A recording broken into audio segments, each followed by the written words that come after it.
नमस्कार दोस्तों, स्वागत है आप सभी लोगों का स्टडी ग्लोस पर। दोस्तों, तबाही जो है वो मचने वाली है।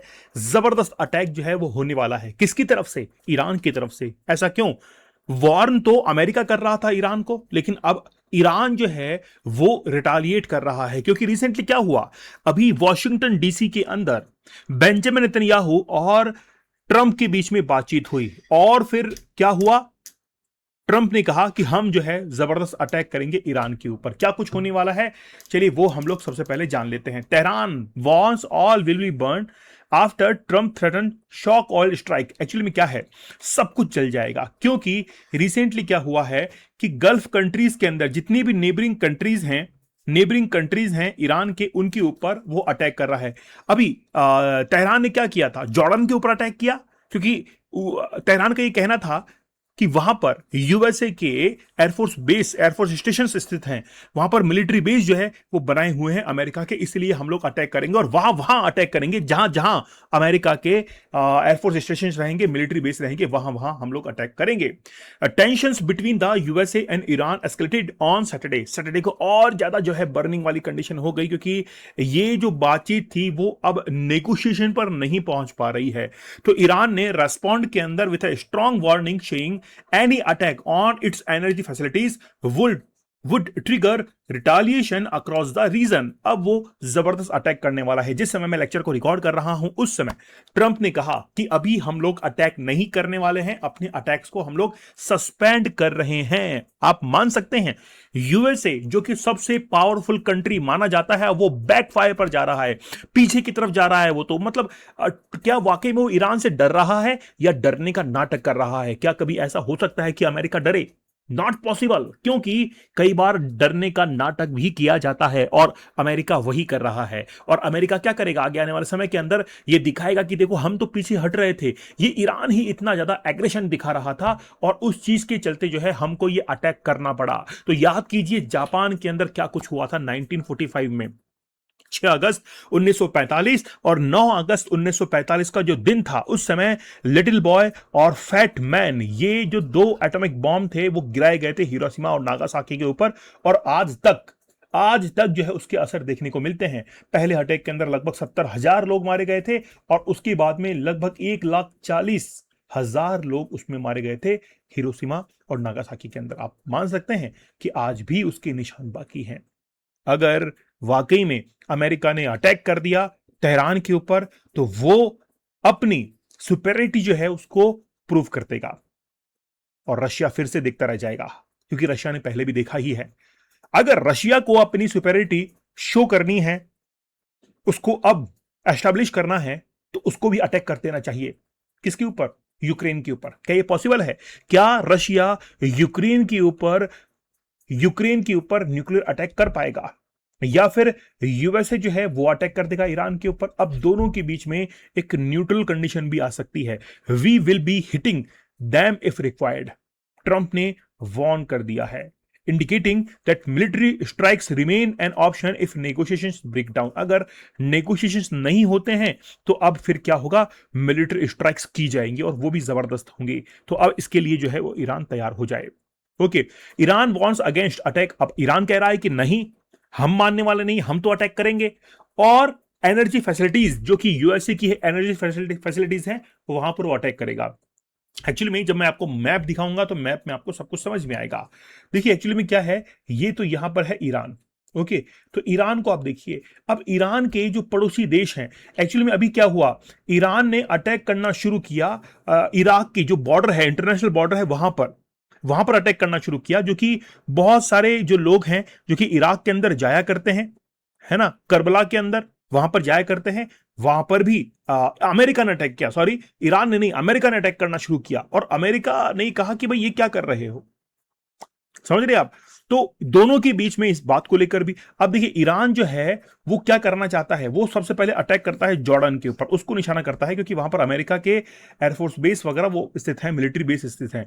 फिर वो अटैक करता है सऊदी अरब के अंदर, और सऊदी अरब कहता है कि हम जो हैं वो रुकने वाले नहीं हैं, वो अटैक करेगा यूएई के अंदर। वो अटैक करता है कहां पर? कतर के अंदर। हर जगह जो है वो अटैक करता रहता है ना। तो एक्चुअली में ईरान का अब जो रणनीति है वो साफ हो चुकी है। वो ये है कि ईरान के पास में या तो बहुत कुछ है या फिर कुछ भी नहीं है। अगर बहुत कुछ है तो फिर ईरान जो है गल्फ कंट्रीज का राजा बन सकता है, किंग बन सकता है, रिप्लेस कर देगा वो सऊदी अरेबिया को। और अगर कुछ भी नहीं हुआ तो ईरान का नामो निशान तक मिट जाएगा और अमेरिका वहां पर अपना शासन चलाएगा, जिस तरीके से वेनेजुएला के अंदर उसने अपनी सरकार वहां पर चलाई है। तो वो ही वापस से सिनेरियो जो है वो देखने को मिलेगा। ओके, अब देखिए ये जो रेड सी आप देख रहे हैं, रेड सी के नीचे यहां पर बाब अलबंदे थोड़ा सा नीचे है, बाब अलबंदे वाटर स्ट्रेट। तो वहां पर हुतीज ने क्या कर दिया है, वहां पर कंट्रोल करना शुरू कर दिया है।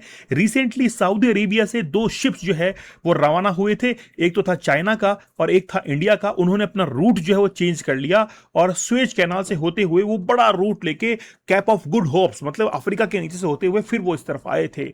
तो हुतीज ने परेशान करना शुरू कर दिया है। अब हमास की बात करें, हमास की बात करें तो हमास के लिए क्या कहा गया है आपको पता है? परसों के रोज ही ये बात हुई थी, एक दिन पहले ये बात हुई थी कि अमेरिका जो है, अमेरिका ने कहा है हमास को कि आप जो है वो हथियार डाल दो, और हमास ने कहा कि हम भी हथियार डालने को तैयार हैं। लेकिन हमास को ईरान ने कहा कि भाई अमेरिका की बातों में आने की आवश्यकता नहीं है। हमास के जो सुप्रीम लीडर्स थे वो पहुंचे थे अयातुल्ला अली खामनेई के फ्यूनरल के अंदर, और उसी समय जो है वो वार्न भी कर दिया गया था कि अमेरिका की बात मानने वाली नहीं है, अमेरिका की बात नहीं माननी है। फिर बात करते हैं हिजबुल्लाह की, जो कि लेबनान के अंदर है, लेबनान के अंदर है। वहां पर भी अब जो है स्थिति है वो आउट ऑफ कंट्रोल होने के लिए जा रही है। ओके, तो ये सब चीजें वहां पर हो रही हैं। अब कुल मिलाकर बात यह है कि बेंजामिन नेतन्याहू और ट्रंप ने परसों के रोज ही बातचीत की कि अब केवल और केवल ईरान के पास में तीन ऑप्शंस रह गए हैं, नहीं तो फिर ईरान के ऊपर अटैक करना ही पड़ेगा और कोई रास्ता नहीं है। और वो तीन ऑप्शन क्या हो सकते हैं उसके बारे में अभी हम लोग बातचीत करेंगे। लेकिन जनाब देखिए, ये जो गल्फ कंट्रीज में चल रहा है ये किस किस एंगल पर इफेक्ट करेगा, कौन कौन से फैक्टर जो है इस पे इफेक्ट करने वाले हैं। जैसे इंडियन गवर्नमेंट ने कह दिया है साफ तौर पर कि अगर हम लोग इथेनॉल नहीं मिलाते तो ऑयल के प्राइसेस लगभग 125 पर लीटर के आसपास पहुंच जाते।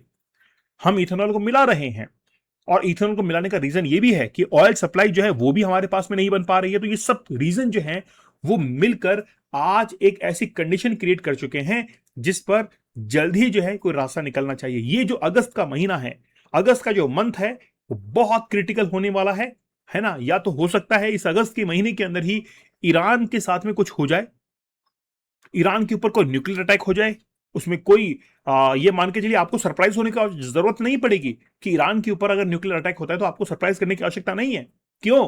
क्योंकि ऐसी कंडीशंस के अंदर और कोई अमेरिका के पास में चारा नहीं बचता है। अमेरिका जानबूझकर वो कंडीशंस को क्रिएट कर रहा है कि देखिए ईरान नहीं मान रहा है। अब केवल और केवल तीन ऑप्शन है, या तो डिप्लोमेसी के तौर पर बातचीत की जाए, जो टेबल है ना, नेगोशिएट टेबल है, उस पर बैठकर बातचीत की जाए ईरान के साथ में। अगर ये फेल होती है तो फिर इकोनॉमिक प्रेशर जो है वो क्रिएट किया जाए, नेवल ब्लॉकहेड जो है वो लगा दिया जाए स्ट्रेट ऑफ हार्मोज के ऊपर, जिससे जिससे क्या होगा, ऑयल के प्राइसेस बढ़ेंगे और दूसरे देश ये कहेंगे ईरान को कि भाई ठीक है यार बंद करो ना यार, ये क्या है। जितना सैंक्शन जो है उसको टाइट किया जाएगा उतना ही इकोनॉमिक प्रेशर जो है वो क्रिएट होगा ईरान के ऊपर। मिलिट्री स्ट्राइक्स की बात करें तो resuming and expanding attacks if diplomacy fails, military strikes की जाएंगी। ये तीन ही ऑप्शन बचते हैं, इसके अलावा कोई ऑप्शन है ही नहीं। लेकिन अब कुल मिलाकर बात यह है कि ईरान ने भी वार्न करना शुरू कर दिया है। वाकई में भी देखना होगा कि अगर ईरान अमेरिका के ऊपर अटैक करता है तो अमेरिका क्या जवाब देता है। लेकिन अब खेल जो है वो खेला बड़ा इंटरेस्टिंग हो चुका है। ईरान हार मानने को तैयार नहीं है, ऊपर से चैलेंज और किया जा रहा है यूएसए को। तो क्या वाकई में ईरान के पास में पावर है, या फिर दिया बुझने से पहले एक बार फड़फड़ाता है कि यार कुछ करके तो देखते हैं एक बार कि होता क्या है। कैसी भी पॉसिबिलिटीज हो सकती है, हो सकता है कि ईरान को बड़ा नुकसान, भारी नुकसान हो जाए। क्या होगा, लेकिन इस अगस्त के महीने के अंदर कहीं ना कहीं जो है रिजल्ट आपको देखने को मिलेंगे। पूरा असर पड़ेगा ऑयल मार्केट्स के ऊपर। एक्चुअली में ये जो ऑयल मार्केट है ना, ये सबसे ज्यादा हिट करने वाला है। और देखिए मैं आपको बताता हूं, जैसे टैरिफ था, तो टैरिफ का डर बार बार में किसने दिखाया? अमेरिका ने दिखाया। रिसेंटली इंडिया की जो फार्मास्यूटिकल इंडस्ट्रीज थी उन्होंने क्या कहा, हम ट्रंप के टैरिफ से डरने वाले नहीं हैं, हमारा ट्रेड उसी तरीके से रहेगा, हमने अपने आप को तैयार कर लिया है। अब आगे जाकर जब बार बार ऑयल की टेंशन क्रिएट होंगी तो बाकी जो देश हैं वो अपने आप को प्रिपेयर कर लेंगे ऑयल को लेकर। वो शिफ्ट होंगे सोलर एनर्जी के ऊपर, है ना, E20 फ्यूल्स के ऊपर, उनको शिफ्ट होना ही पड़ेगा ना। तो जब वो एक बार शिफ्ट हो जाएंगे तो वापस से फिर वो नहीं आ पाएंगे, और फिर ये जो ऑयल का ये जो रोना धोना है वो हमेशा के लिए बंद हो जाएगा, जैसे टैरिफ का हो चुका है ना।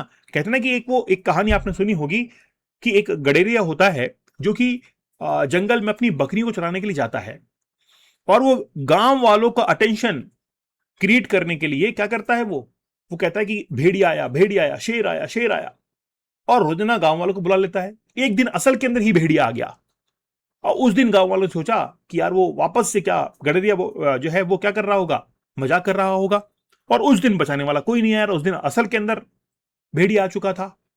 तो यही होगा एक दिन। अभी ये ऑयल ऑयल कर रहे हैं, जिस दिन एक्चुअल में ऑयल के क्राइसिस होंगे उस दिन सभी देश यहां से एक्सेप्ट कर चुके होंगे, और फिर कोई भी पूछने वाला इनको नहीं मिलेगा। ठीक है, देखते हैं क्या इसके रिजल्ट्स जो है वो निकलने वाले हैं। अब ये सिचुएशन जो है वो वार्म कंडीशन के अंदर है, एनर्जी मार्केट्स को बहुत ज्यादा फ्लक्चुएशन का सामना करना पड़ेगा। ओके दोस्तों, 50 डेज का चैलेंज बड़ा जबरदस्त था। टेक्निक्स मैंने कवर की थी, आपको कूपन कोड यूज करना है एडवांस, जिससे आपको डिस्काउंट प्राइस में अवेलेबल हो जाएगा। साथ ही के अंदर 75 डेज का हार्ड चैलेंज या 100 डेज का हार्ड चैलेंज आप लोग ज्वाइन कर सकते हैं। दीपक इंदौर ऑफिशियल टेलीग्राम चैनल पर जरूर ज्वाइन कर लीजिएगा। तो मिलते हैं आप लोगों से नेक्स्ट सेशन के अंदर, तब तक धन्यवाद, थैंक यू, जय हिंद।